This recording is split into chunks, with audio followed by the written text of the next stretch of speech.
আসসালামু আলাইকুম ভিউয়ার্স, নতুন একটি ভিডিওতে আপনাদেরকে স্বাগতম। আপনারা যারা নতুন জমি কিনেছেন অথবা আগে আপনার বাপ দাদা অথবা ওয়ারিশ সূত্রে জমি পেয়েছেন, তাদের জন্য এই ভিডিওটি খুবই গুরুত্বপূর্ণ। আজকের এই ভিডিওতে আমি বলবো যে আপনাদের জমি যদি নামজারি না করে থাকেন তাহলে কী সমস্যায় পড়তে পারেন অথবা আপনি নামজারি করলে কী সুবিধা পাবেন। সো চলুন ভিডিওটি দীর্ঘ না করে ভিডিওটি শুরু করি।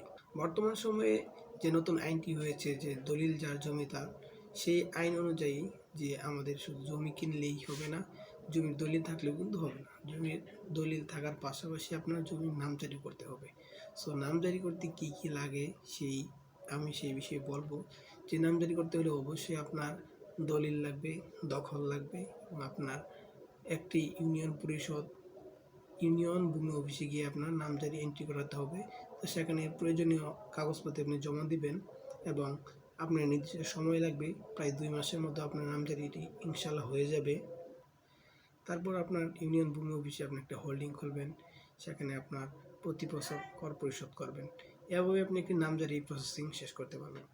আর আমি যে বিষয়টি বলছি সেটি হচ্ছে, এখানে হওয়ার জন্য 4টি শর্ত আছে। একটি হচ্ছে আপনার দলিল, তারপর হচ্ছে আপনার দখল, 3 হচ্ছে আপনার নামজারি লাগবে অথবা আপনার লাগবে কি খাজনা দিতে হবে। 4টি বিষয় আপনার ক্লিয়ার থাকলে অবশ্যই আপনি একজন পরিপূর্ণ জমির মালিক হতে পারবেন।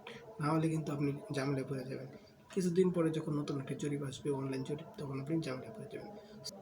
সকল ধরনের ঝামেলা এড়াতে অবশ্যই আপনাকে নামজারি করে রাখতে হবে। বর্তমান 2025 সালে নামজারি করা খুব সহজ। অনলাইনের মাধ্যমে আপনি মাত্র 1150 টাকা দিয়ে নামজারি করে নিতে পারবেন।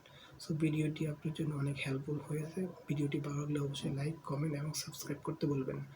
আর হ্যাঁ, যারা ভিডিওটি নতুন দেখতেছেন, এই চ্যানেলে নতুন দেখতেছেন, তারা অবশ্যই চ্যানেলটি সাবস্ক্রাইব করে দিবেন। সো দেখা হবে পরবর্তী কোনো ভিডিওতে। সে পর্যন্ত ভালো থাকবেন। আল্লাহ হাফেজ।